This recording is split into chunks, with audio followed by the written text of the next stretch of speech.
Here's what not to do if you want to start making your own money in 2024. Do not start a dropshipping business on Shopify.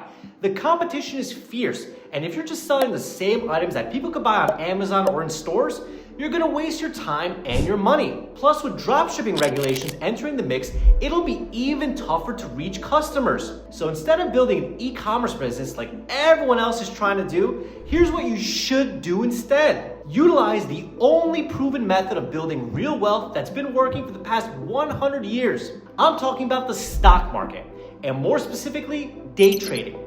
With day trading, there is no competition, no store to build, and no customers to deal with.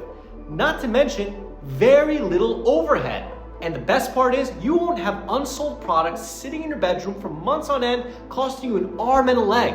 So instead of daydreaming about being the next e-commerce guru, learn something proven and start trading the market. My process is unique in the fact that I only trade a very specific pattern on very specific stocks, trading no more than 2 or 3 stocks each day between 9:30 a.m. and 10:30 a.m.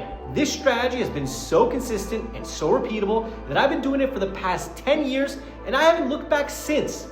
Once you learn how you can start doing the same and right from your smartphone, you'll see why my investing club has over 2,000 active members. To get started and learn more about my approach to day trading, click the link below right now.